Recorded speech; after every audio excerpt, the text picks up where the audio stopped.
저희가 컨그레셔널 크립토커런시라는 개념에서 이 셀프 이볼빙 크립토커런시라고 저희 회사의 어떤 아이덴티티 혹은 컨셉을 조금 바꿨습니다. 근데 셀프 이볼빙이라는 게 무슨 의미를 갖고 있는지, 이게 왜 중요한지에 대해서 제가 오늘 설명드리도록 하겠습니다.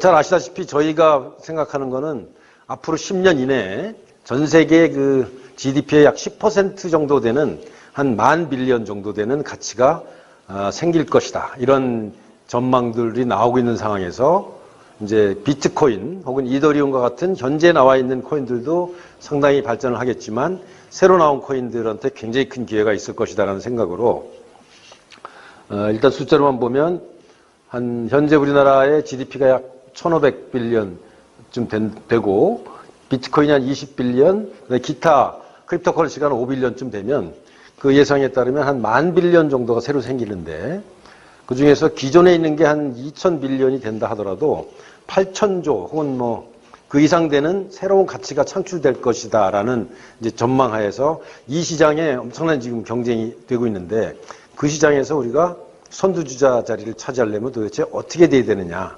그걸 가지고 굉장히 오랫동안 준비를 했고 설계도 이제 그런 식으로 계속 해온 건데요.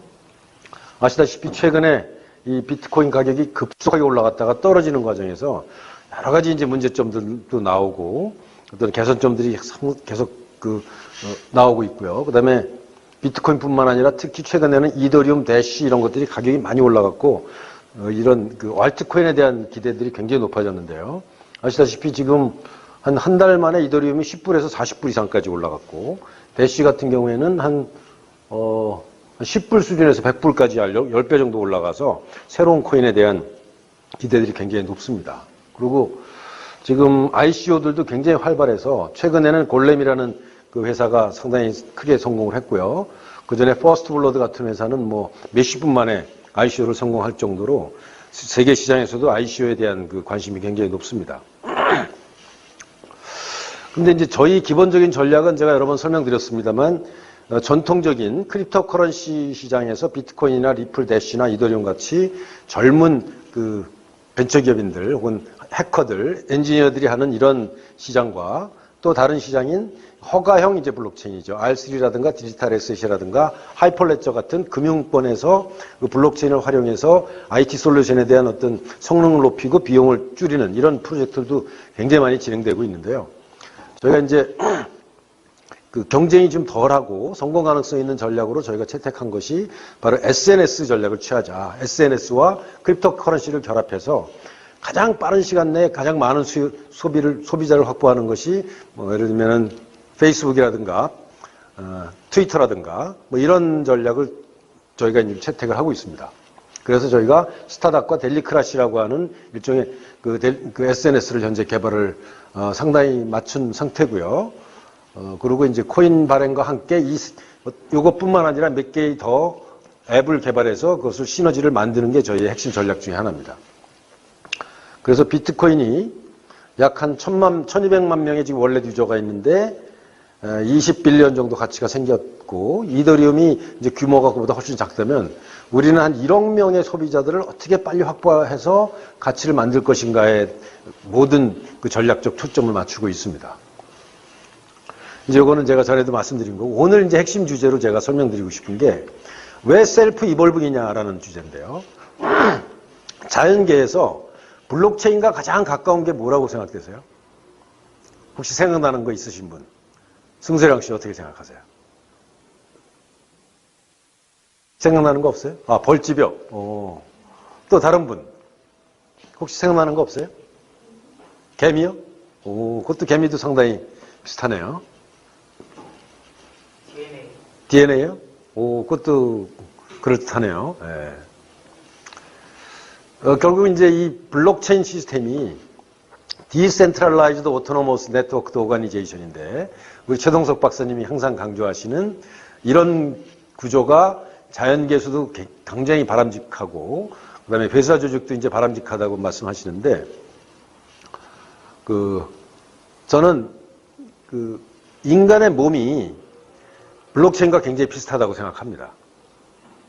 보면은 이건 이제 혈액계인데 여기 심장이 있고 그다음에 이제 핏줄이 있고 이것이 콩팥에 갔다가 간에 가서 이제 그 몸에 있는 그 신체를 다 돌아다니면서 영양분을 공급하고 이제 걸러주는 이런 시스템이 있고요. 인체를 생각해 보면 이런 혈액계도 있지만 신경계도 있고 근육도 있고 뼈대도 있고 두뇌도 있고 피부도 있고 그런 것이 잘 조화되어 있잖아요.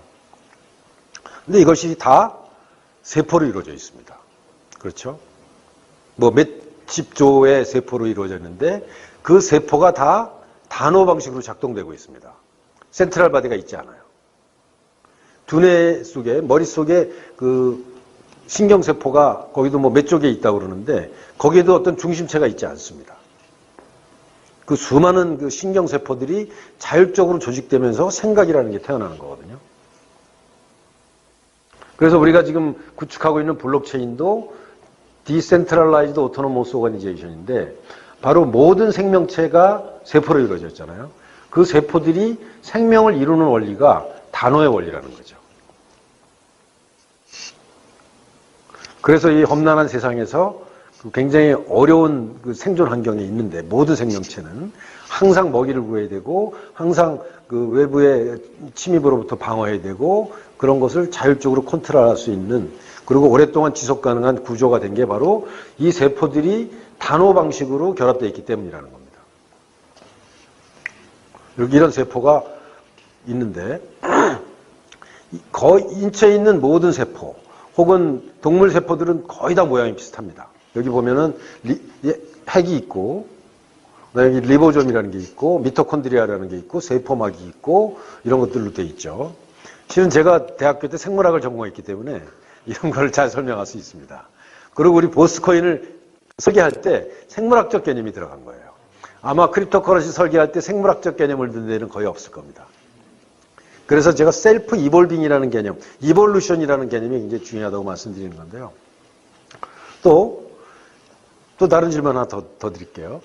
세상에서 가장 오랫동안 지속 가능했던 것이 뭘까요?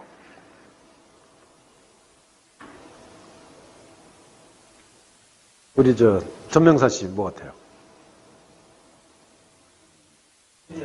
박테리아. 굉장히 좋은 답입니다. 우리 박한결 군은 뭐라고 생각해요? 세상에서 가장 오랫동안 지속 가능했던 것.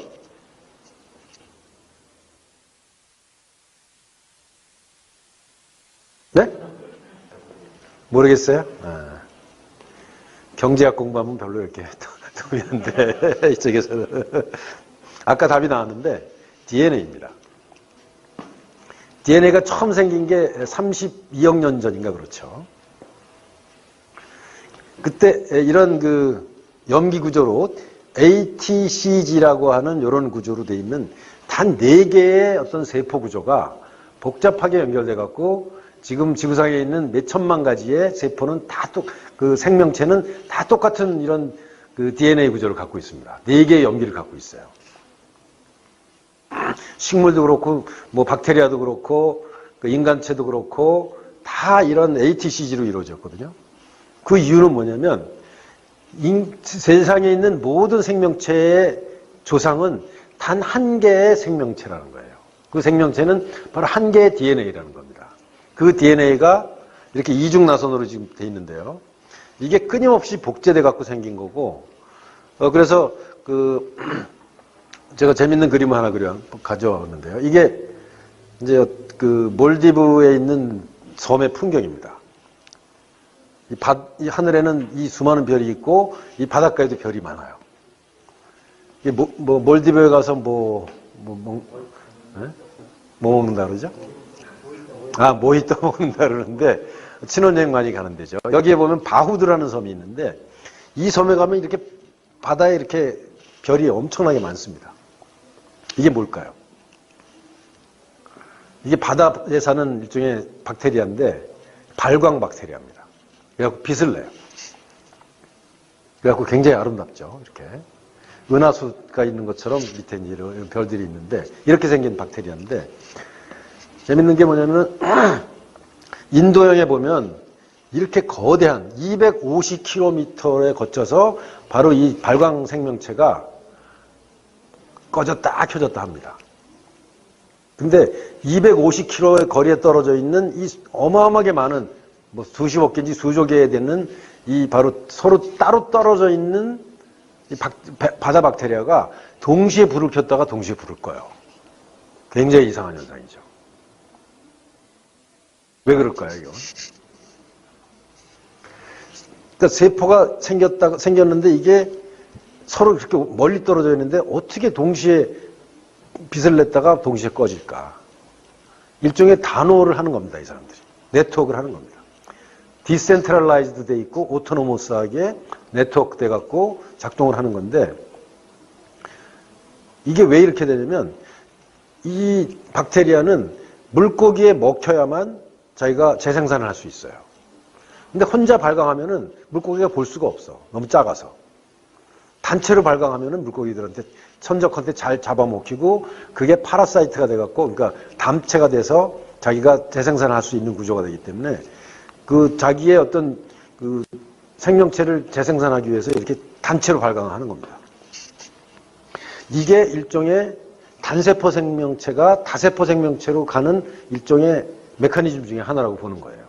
그러니까 단세포가 나노를 통해 갖고 다세포로 발전하는 하나의 과정이라는 거죠. 그래갖고 30몇 억 년 전에 처음에 생명체가 나오고 DNA가 만들어진 다음에 계속 그게 이제 진화 과정을 거쳐갖고 수많은 생명체가 나눠지는데 진화 과정이 일종의 그 크립토커런시에서 포크 과정입니다. 아까 그 이더리움 클래식이 있고 이더리움이 새로운 게 나왔고 그다음에 세그위스 있고 뭐 비트코인 그 언리미티드가 이렇게 나와서 분기되듯이 바로 같은 것이 뭔가 비슷한데 조금 변형체가 생겨갖고 서로 갈라지고 이 중에서 살아남는 것들이 더 많은 그 생명체를 만들어내는 과정이 바로 진화 과정이거든요. 그래서 바로 크립토커런시와 이런 비트코인 쪽도 진화에 얼마나 프렌들리하게 설계되느냐가 굉장히 중요합니다. 근데 비트코인은 지금 진화하기 너무 어렵게 설계되어 있죠. 그렇죠? 그래갖고 지금 위기를 맞고 있는 거죠. 그래서 공룡같이 큰 생명체도 나타났다가 이제 뭐 사라지기도 하고 그랬는데, 이 리차드 도킨스라는 사람이 1976년도에 셀피시 진이라는 책을 써서 세계적인 명작이죠. 클래식이죠. 여기에서 그런 얘기를 합니다. 모든 생명체, 인간을 포함한 모든 생명체는 그 30억 년 전에 태어난 DNA가 자기를 생존을 확장하기 위해서 만들어낸 하나의 도구일 뿐이다. 인간이 도구일 뿐이라는 거예요. 모든 생명체는 바로 최초에 생겨난 그 DNA의 그 확대 재생산을 위한 도구일 뿐이다. 그 과정에서 진화가 일어났다. 이렇게 아주 파격적인 주장을 해서 상당히 그 세상을 보는, 인간이 세상을 보는 눈을 상당히 넓혀줬던 사람 중에 한 사람인데요.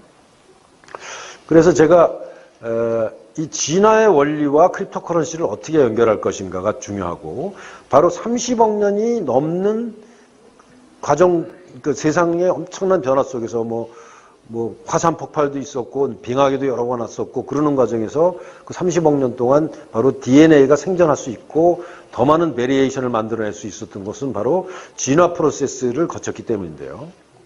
그래서 제가 그 작년 겨울에 제네시스 2017년도에 우리가 제네시스 블록을 이제 만들 계획인데요. 이렇게 만들어서 우리 코인이 몇백 년 혹은 1000년까지 유지되려면, 그래갖고 3017년까지도 1000년 역사를 가지려면 과연 어떻게 돼야 되느냐. 이제 그 얘기를 이제 설명을 간단하게 한 적이 있는데요. 1000년 이상 번성하려면 일단 컨센서스가 굉장히 튼튼해야 되고, 그 다음에 민주적인 거버넌스가 중요하고, 그 다음에 외부의 공격으로부터 강해야 되고, 자원과 에너지를 굉장히 효율적으로 아껴야 되고, 끊임없이 변화하는 환경에서 적응하려면 진화 알고리즘밖에 답이 없다. 이런 얘기를 간단하게 한 적이 있습니다. 그때 이제 시간 관계상 짧게 얘기했는데 제가 약간 오늘 길게 말씀드리자면, 결국은 보스코인은 셀프 이볼빙, 이볼빙이라는 것은 바로 이볼루션이라는 같은 뜻입니다. 이볼빙이라는 건 동사고 이볼루션은 명사죠. 그래서 스스로 진화할 수 있도록 설계된 이란 뜻이고, 그 다음에 민주적으로 거버넌스가 되는 이런 것이 그 보스코인의 굉장히 중요한 특징인데요. 다른 코인에서 굉장히 찾아보기 어려운 중요한 특징입니다. 그러면 이볼루션이라는 게 뭐냐, 진화라는 게 뭐냐면 아주 간단합니다. 이볼루션이라고 하는 알고리즘은 베리에이션, 변이가 일단 일어나는 거예요.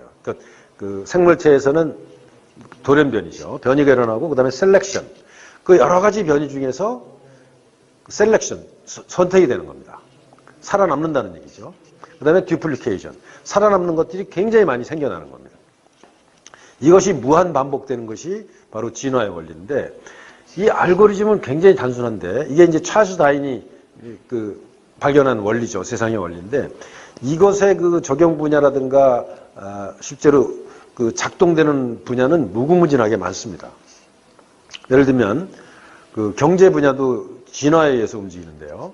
물리적 기술이 종이, 금속활자, 제련, 증기기관, 방적기, 기차, 전기, 조명이 발전되는 과정에서 이 기술들이 서로 진화 과정을 꾸준히 거칩니다. 예를 들면 종이가 발명되지 않았으면 금속활자가 발명되지 않았겠죠. 증기기관이 발명되지 않았으면 기차가 발명되지 않았겠죠. 그게 서로 코에볼루션이라고 하는 과정을 거치는 건데요. 그다음에 모터, 항생제, 자동차, 비행기, 컴퓨터, 인터넷, 스마트폰까지 서로 진화 과정을 거치면서 이게 작동되는 겁니다. 그다음에 이런 물리적 기술뿐만 아니라 사회적 기술도 마찬가지입니다. 법이 생기고 관료제도, 채권제도, 은행제도, 복식부기, 주식회사, 증권거래소 이런 것들이 앞에 기술이 없었으면 뒤에 기술이 나올 수 없는 거거든요. 상권분립, 민주적 투표제도, 노동제압, 복지제도, 선물거래, 크레딧카드, 벤처캐피탈 같은 이 사회적 제도가 물리적 그 기술과 결합하면서 코에볼루션하면서 발전하는 거고요. 우리 최동석 박사님이 강조하시는데 요새 4차 산업혁명이 우리나라에서 성공하려면 사회 조직이 단호로 바뀌어야 되는데 우리나라가 지금 단호적인 조직이 되지 않고 피라미드적 상명하복 조직이기 때문에 4차 산업혁명에 적응할 수 없는 거예요. 이것도 사회적 기술과 물리적 기술이 결합해야 되는데 지금 물리적 기술은 지금 닥쳐오고 있는데 사회적 기술이 발달되지 않기 때문에 우리나라가 그 4차 산업혁명에 성공하기 힘들다. 그런 관계도 이런 원리를 설명할 수가 있습니다. 그래서 이런 종의 기원, 오리진 오브 스페이시스라는 게 찰스 다윈의 책 이름이죠. 바로 종이 생겨난 이유는 에볼루션 오브 DNA, DNA의 진화 과정에서 생겼다면 가치 혹은 부의 기원은 무엇일까? 생산의 기원은 무엇일까? 이것도 역시 Evolution of Fifth Order라는 겁니다. 적합한 질서가 진화되는 과정에서 생산이 생기고 가치가 생겨나고 인간이 풍요로운 삶을 살 수 있게 됐다고 이제 주장한 사람이 바로 이 에릭 바이노커라는 사람인데요. 이 사람이 이제 오리진 오브 웰스라는 책에서 이런 주장을 해갖고 상당히 큰 반향을 일으킵니다. 그래서 경제, 기술도 역시 진화의 산물이라고 보는 거죠. 그래서 그러면 이제 저희 보스코인으로 돌아가서 보스코인이 어떤 방법으로 진화에 친화적으로 설계됐는지를 좀 설명드리겠습니다. 저희 이제 화이트 페이퍼를 보시면 우리가 비트코인이나 이더리움이 갖고 있는 에너지 낭비적 요소, 불확정성 요소를 이제 컨센서스하고 트러스트 컨트랙트 같은 것을 이용해서 저희가 해결을 했다는 설명이 있고 보스코인 에코시스템이라고 보면 이것도 에코시스템도 생물학적 용어죠. 보면은 트러스트 컨트랙트가 있고 컨센서스 알고리즘이 있고 어플리케이션도 있고 프리징 리워드도 있지만 진화 알고리즘과 관련 있는 분야는 바로 이 커먼스 버짓하고 콩그레스입니다. 이것도 다른 크립토 커런시에서는 볼 수 없는 그런 거죠.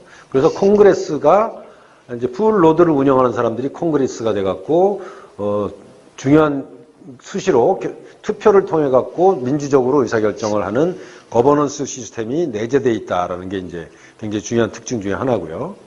지금 이더리움이나 비트코인이 이게 굉장히 약하죠. 그래갖고 자꾸 말썽이 생기고 있는데,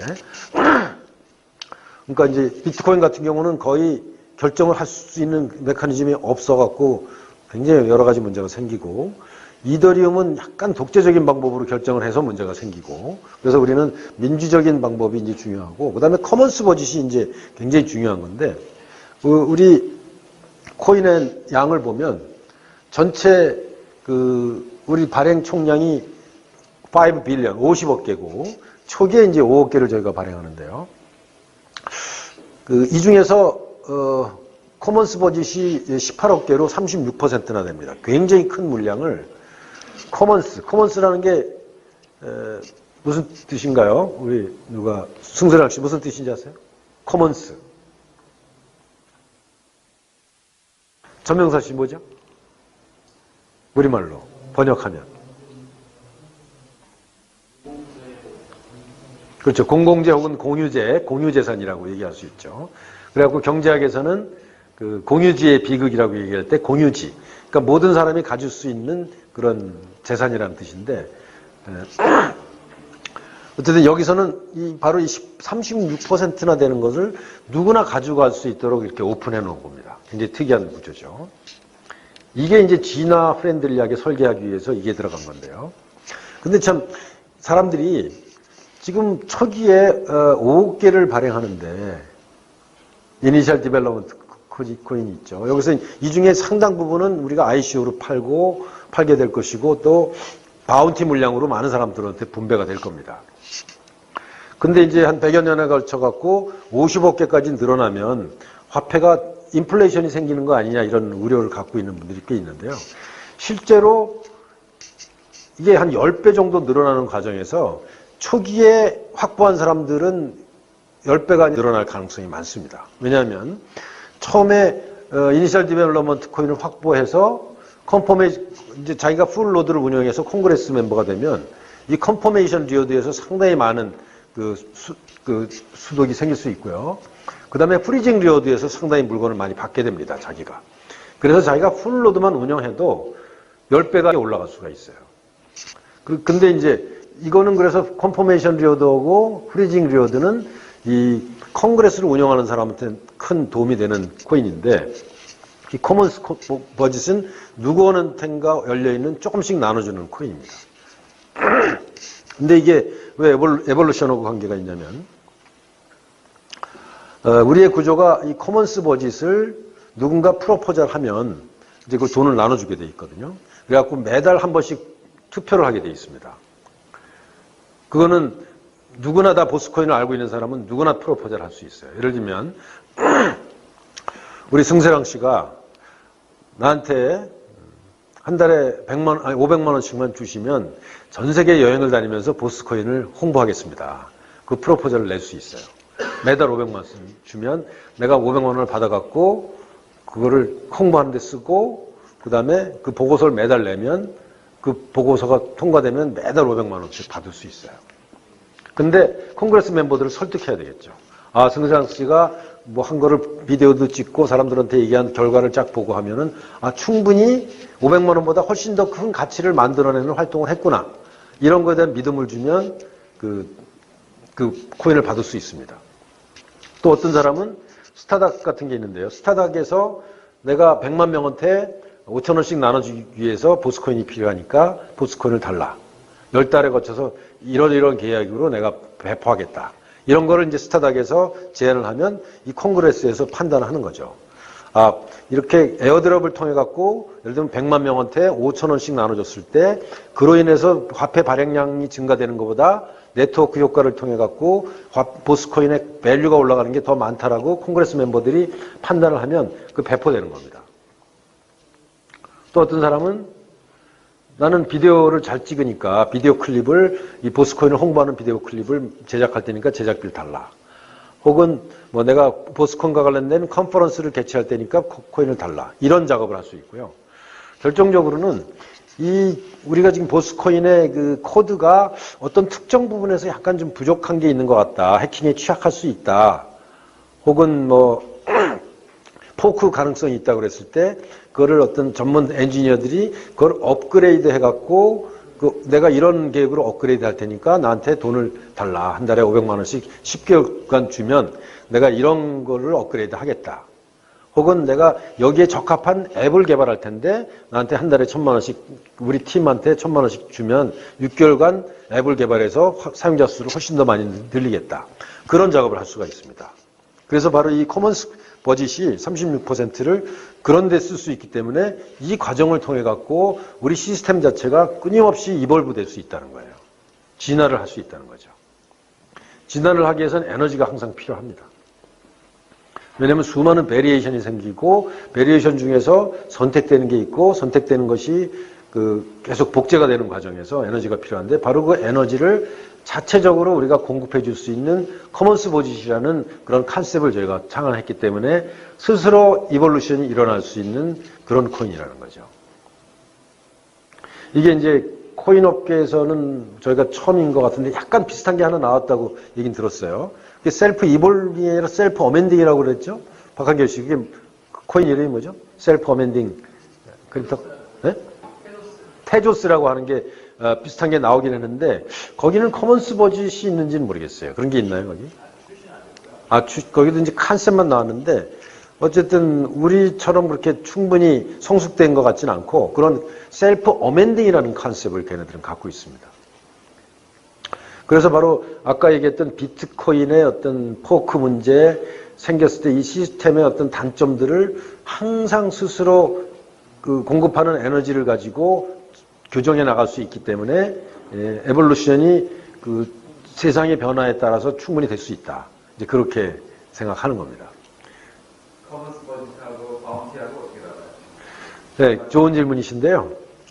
아주 좋은 질문이십니다. 최 박사님 쓰시는데 바운티는 아예 처음부터 우리가 이니셜 디벨롭먼트 코인 안에 있는 것 중에서 그 커뮤니티 활동을 열심히 하거나 그러니까 ICO 과정에서 우리 코인 에코시스템을 위해서 활동하는 사람들한테 나눠주는 겁니다.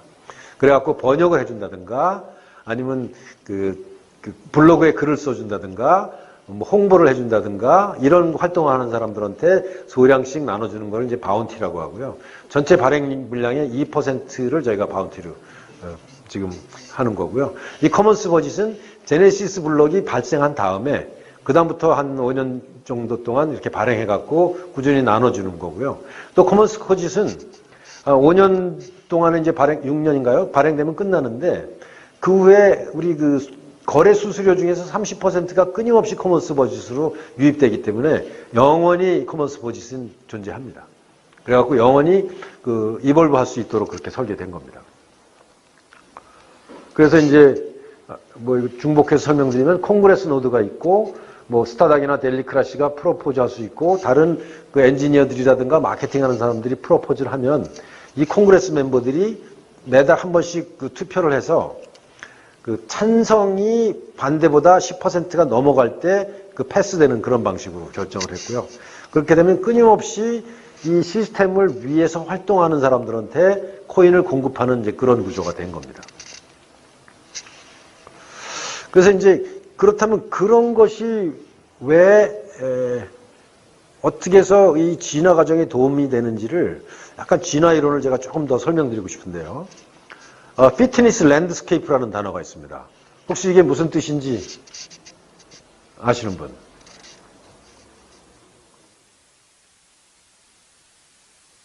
누가?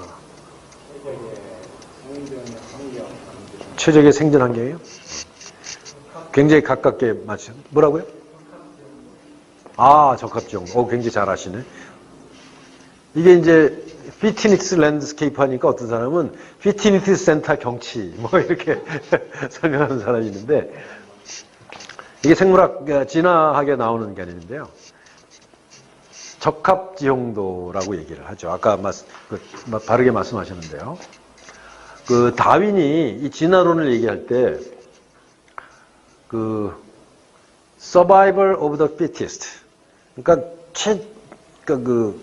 적합한 적자 생존, 적합한 자들이 생존할 것이고 하고 강자가 생존하는 게 아니다 이런 얘기를 합니다. 왜냐하면 세상은 끊임없이 변화하는데 예를 들면 공룡 같은 게 힘이 크고 아무리 커도 이 세상의 변화에는 오히려 안 좋을 수 있다는 거죠. 그래서 어떻게 적합한 지형을 찾아갈 것인가가 굉장히 중요하고 바로 그 지형을 모델로 만들어서 적합한 방향으로 끊임없이 적합한 쪽으로 가려면 어떻게 돼야 하는가에 대해서 어떤 수학적 모델로 만든 게 이제 피트니스 랜드스케이프라는 개념인데요. 예를 들면 우리 비트코인 업계 그리고 이제 보스코인이 앞으로 몇백 년 진화되는 과정에서 지금보다 막 100배 빠른 반도체가 발생되면 우리 컨센서스 알고리즘이 약간 작동에 문제가 될 가능성이 있습니다. 그리고 비트코인의 마이닝 개념이 무력화될 가능성도 있어요. 워낙 빠른 그 컴퓨터가 발생하면. 또 예를 들면 인공지능이 발달해갖고 싱귤라리티를 지나서 인간과 그 인공지능이 결합한 새로운 세상이 왔을 때 과연 크립토커런시가 어떻게 작동될지 상상하기 어렵습니다. 또 예를 들면 비트코인이 파산할 수도 있잖아요. 그죠? 비트코인이 파산했을 때 과연 이 크립토커런시나 보스코인이 어떤 임팩트를 받을지를 우리가 생각해야 되는데 지금 예측하기가 굉장히 어렵습니다. 또 예를 들면 3차 세계대전이 터지고 핵전쟁이 생겼을 때 과연 우리 보스코인 생태계가 과연 지속 가능할 것인가. 이것도 생각해 볼 필요가 있고요. 또 혹은 세계적인 독재 정부가 생겨서 크립토커런시를 다 멸절시키겠다고 시도를 한다든가.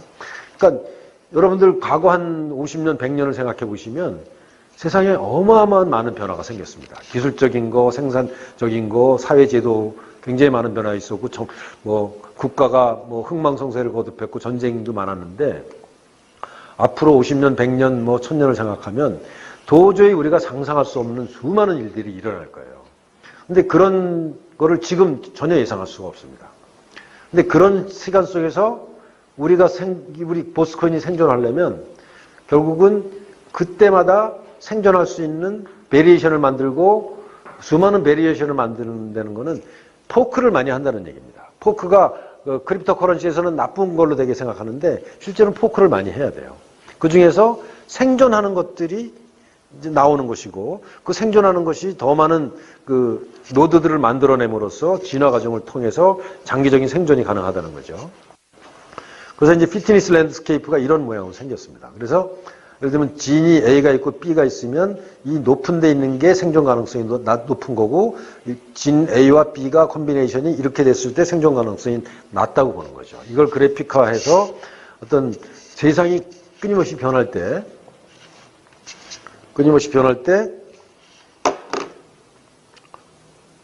이제 어떻게 진화를 할 것인가라는 모델을 설명하는데요.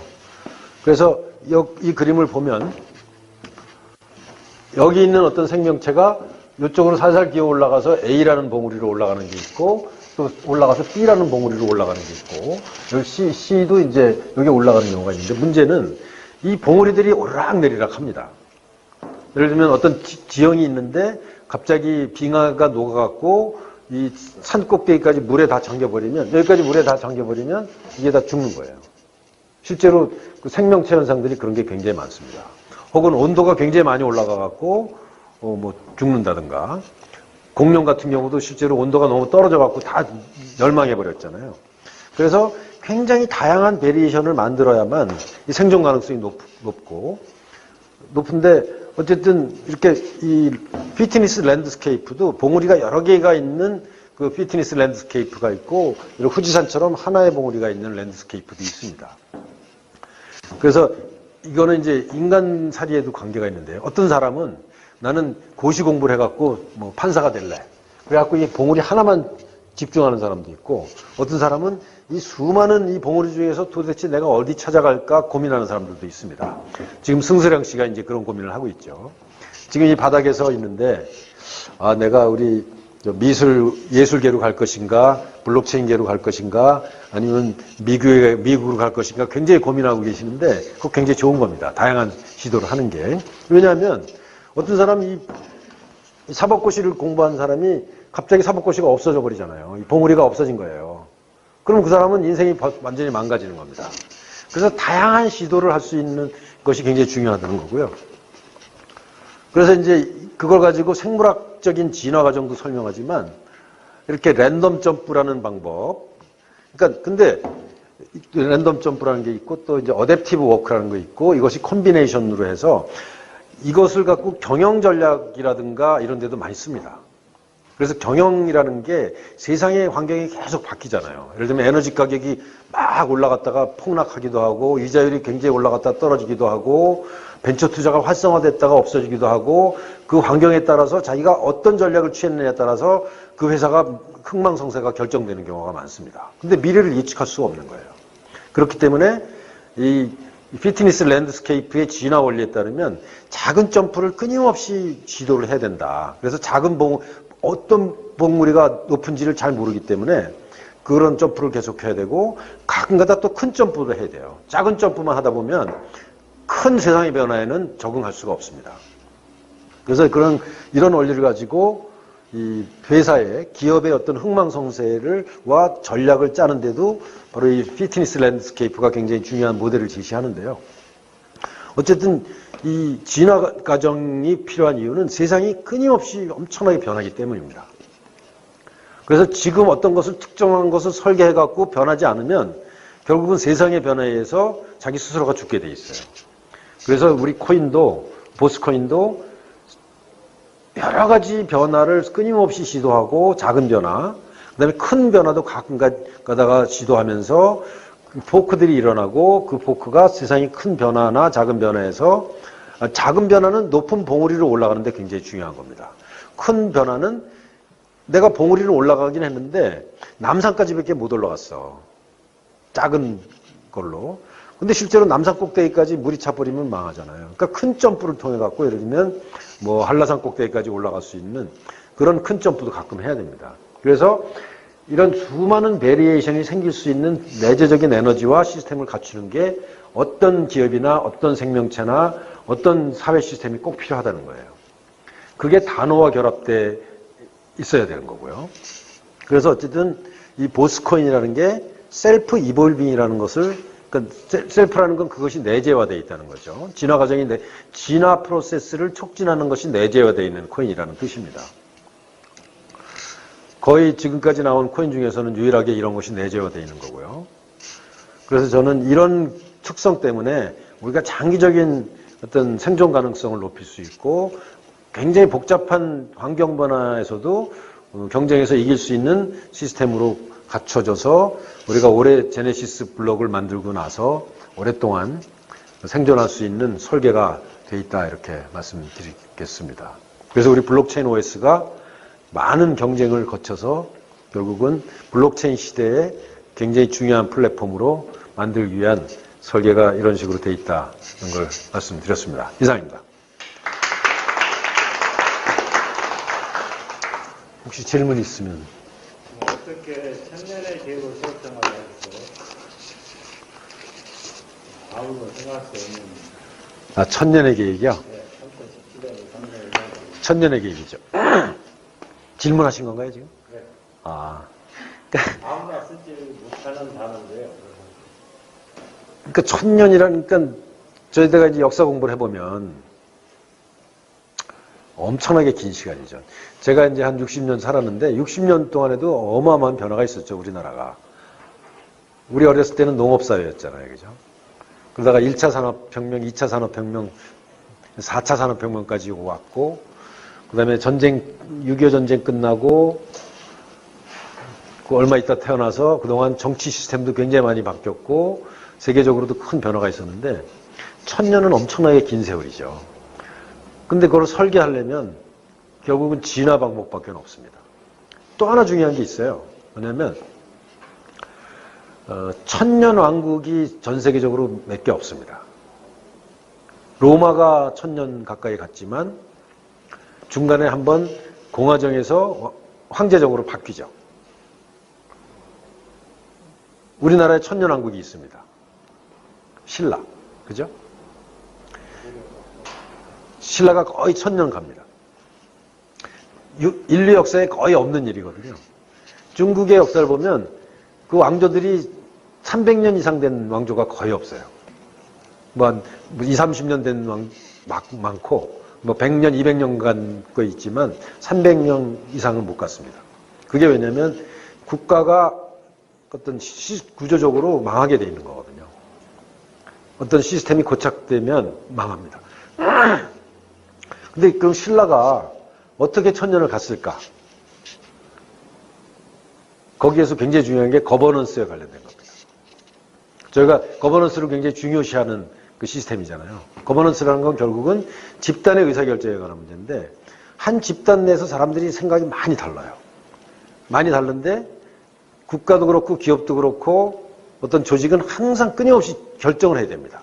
예를 들면 정당에서 이번에 지금 대선 국면에서 수많은 그 정책을 결정을 해야 되잖아요. 그죠? 그다음에 인사에 관한 결정을 해야 되잖아요.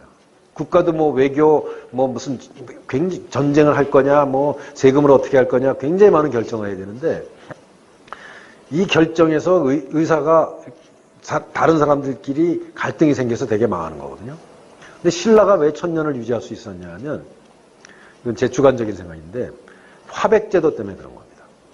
화백제도는 주요 의사결정을 하기 위해서 그 중요한 사람들이 만나갖고 거의 최종 만장일치에 이를 때까지 끝장 토론을 해갖고 거기서 만장일치에 이르는 안이 나오면 그거를 사회가 다 받아들이는 방식이거든요.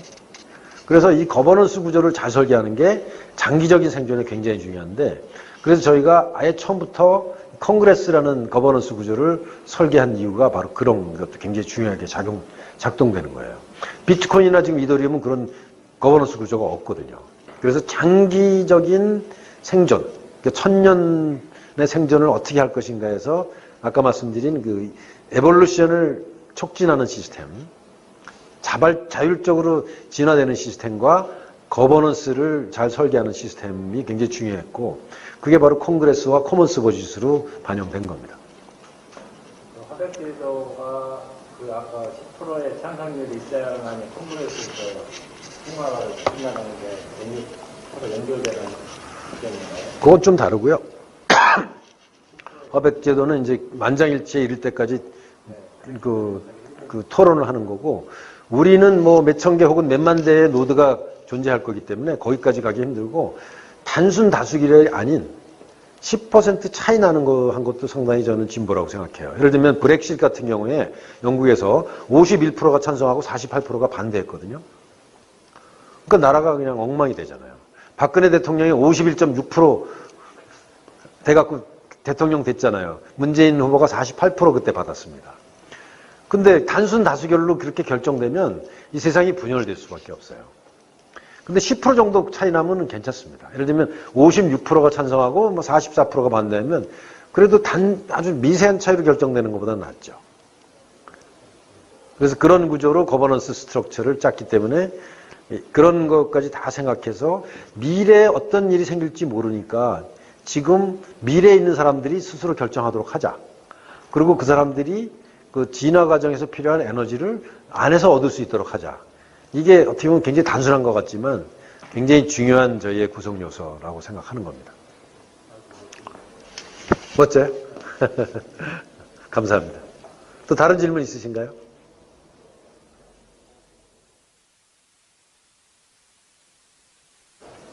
없으시면 저는 이만 물러가겠습니다. 감사합니다.